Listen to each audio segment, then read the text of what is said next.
Hello, everyone. Welcome back to the Geek Blend, and welcome back to another episode of the Orville Quantum Dive. Greg, thanks for joining me again on this. We just finished season 2, episode 3, entitled Home. What were your final thoughts when it was over? Like your first thoughts? I'm pissed. Honestly, I'm mad. Yes. I didn't like the ending. It was a tough goodbye. I think they did it well. Spoiler alert: this is Lara's last episode.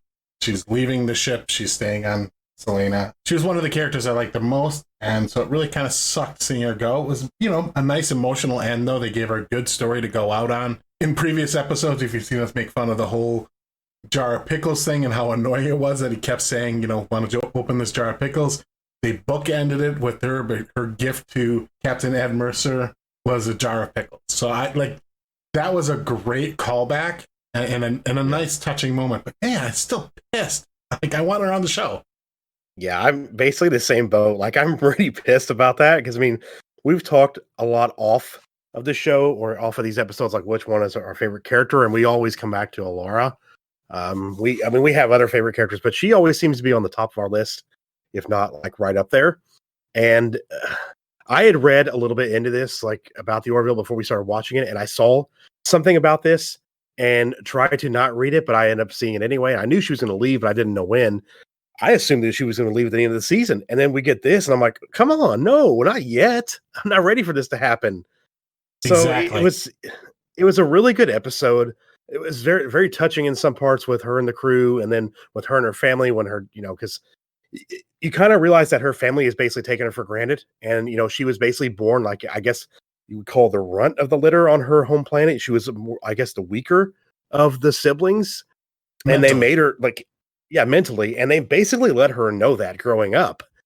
And, her father's kind of a dick to her in this episode when he kind of talks about, there was a few lines where you're like, ouch, that's a little bit harsh. But then after something happens, there's a conflict and some people break into their house and she actually, saves the day and he kind of sees her on a whole new light. And it just brings a whole nother level of emotional weight to the episode as well, besides her leaving, but with her family and her kind of family seeing her for what she really is and what she, because they always didn't like her being in the military on the Orville. They thought it was beneath them, but there was something that she wanted to do and she loved doing. So yeah, I'm pretty pissed, but I really love the episode. So it's I'm very torn. It's crap, I loved it, but crap, she's leaving. Exactly. The plot of the episode, it was entertaining, pretty predictable as far as what was going to happen in the house. And I kind of knew that the friendly neighbors really weren't the friendly neighbors. They were going to turn bad at some point. The reason why I didn't, I couldn't anticipate, but I kind of saw it coming. And then, the fact that she regains her strength enough to kind of save the day, that was all pretty predictable, but it was still very entertaining and still pretty well done. It didn't surprise me.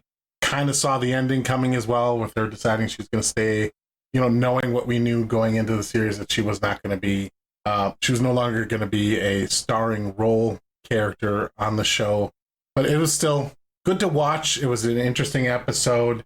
Just, yeah, I don't know what else to say other than, I'm heartbroken she's leaving the show because she was one of my favorite characters. So that's tough. And we'll see what her replacement brings going forward. But yeah, this is a blow to somebody I was really starting to like her character. And on the show, it's interesting because they have not spent a whole lot of time digging into many other members of the cast and their backgrounds and their backstories and their personalities. We have not had a whole lot of character episodes. I mean, we had Bortus and a little bit of the Doc. We've had a little bit of Isaac as well. The rest of the crew, not so much. So this is going to be a tough hole for them to fill going forward, but it's what it is. Yeah. I'm also kind of glad I knew this was coming, because if I didn't, I think I'd be even more pissed off right now, to be honest. Yeah. And yeah, it's a really big hole to fill for this show. She brought a really great presence to the role, and the chemistry between her and especially Ed and Kelly, Grayson, and Dr. Finn, there was a really, with all of them actually, even with Bortus and Malloy and Lamar, it was just all around great chemistry. So whoever is a replacement, if they can have that kind of chemistry, it might work, but it's just going to be very difficult for them to replace. I did we've talked about this before in other shows, other things. You don't have to have a massive like galaxy brain plot. To make a show good, you can have a simple premise as long as it's executed well, it works. Just like this one. It could be, something you see coming, but it was very well executed. And that's something that people need to learn. Like, this show does that a lot. They have a very, small little, it's nothing big. It's just a very basic plot, but they execute it well. And that's what I enjoyed about this episode because, we both did see some things coming and I'm like, oh yeah, okay.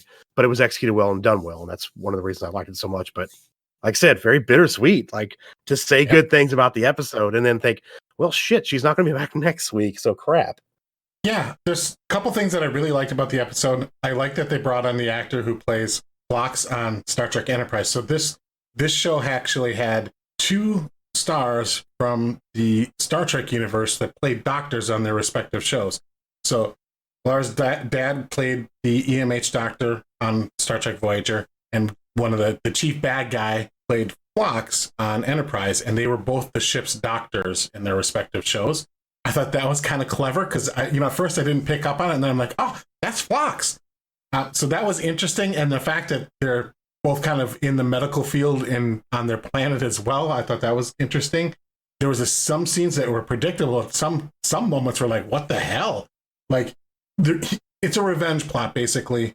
The bad guy's son committed suicide based on the fact that Lars' dad kind of ruined his career by exposing his faulty research. So they had a vendetta against her dad, and they wanted to make him suffer.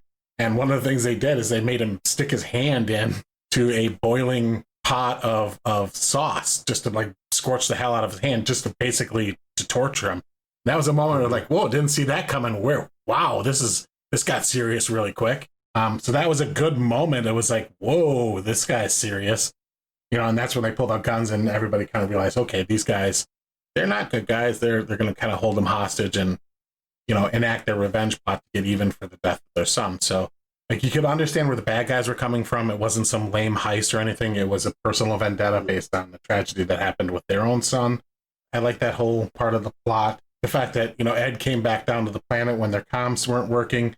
And then, he gets shot, and then the father has to save him while she's kind of kicking the other guy's butt. It was all good stuff. It was done very, very well. Again, straightforward, but executed, like you said, executed well, and it was done, even though you knew it was coming, it was still suspenseful. Yeah, all of it worked, especially like the suspense at the end with the Ed gets shot by the perpetrator's gun, and he blows him back. He's in the suit, to keep the gravity from crushing him, because the gravity on the Saleya is so much stronger. So basically, which, by the way, brings me back to one of the gags. After they drop off Alara, Malloy, it's like, hold on, I want to do something real quick. Brings out like this metal bottle, throws it outside of the ship, outside of the gravity field, and it crushes it immediately. And we both were like, yeah, that's something we do. Because that worked. I thought it was funny. And I liked the moment where Laura's dad actually had to save Ed from, the gravity suit, the gravity protection in the suit was wearing down. He had like 2 minutes left when she was telling him to go save Ed. And like, as he's getting him on the ship, like both of his ankles are crushed by the gravity. I'm like, oh, that's going to smart. But it was a very like tense scene as he's trying to get him on the ship. And yeah, I like that part that Alora's dad actually had to save him. That was really cool. And then Alora, that's where he kind of like his eyes are opened by Malloy. Basically said that she's always the one to save everybody. That's what she does. That's what Alora does. And it kind of opened his eyes, and he realized like he really didn't know her, and that he kind of saw her now in a new light. And then that's when his like emotions came out, where he's like, I want to know my daughter. I want to get to know my daughter, and that was a nice emotional touch. And then at that point, I knew she wasn't going to go back to the ship and go to the special gravity room that they had set up for her to help her heal. That she was going to end up going back home. Yeah. I mean, I don't think we touched on it. The whole reason that they're back on Saleya is because her time in Earth-like gravity has weakened her muscles and her bone density have atrophied, and she needs to kind of go back home to rehabilitate under the high gravity situation, because she realizes that she's not going to be very effective in her positions minus her strength advantage, because she's a rather small-framed individual. So that's the whole reason they're back on Saleya in the first place, is she's got to go there to kind of heal. They find a way to be able to set up a gravity chamber on the ship. She turns it down at the end because she realizes, like, the whole reason I joined the Orville because You kind of were my surrogate family. I now have my real family. I need to stay here and see where it goes. Like, so you understand why she's leaving. It wasn't, it wasn't some weird contrived reason. It was like, it wasn't because of the gravity. It was because of her relationships, her newfound relationship with her parents, that she needed to kind of stay to explore that. So you understand it's still bittersweet, it's still a bummer. Very much a bummer. But I mean, overall, good episode. Everything worked for me. Even though the story was very kind of a basic story, like a revenge plot at the end, it did work. It's just very, like I said, it's hard to say positive things about the episode knowing that we're never going to see this character again and being one of our favorite characters. But I did enjoy it. And the ending with Ed opening the box and realizing that it was a jar of pickles in there was a very satisfying ending. And it was, she did go out on a high note, and they really did give her a good episode for that. And I like that we got to see her home planet of Zalea as well. So that was kind of cool. But yeah, overall, it worked for me. I really enjoyed the episode quite a bit. Yeah, me too. Just sucks because it's a bummer of an ending. It's gonna be tough for me to kind of get over that when I start watching the next episode.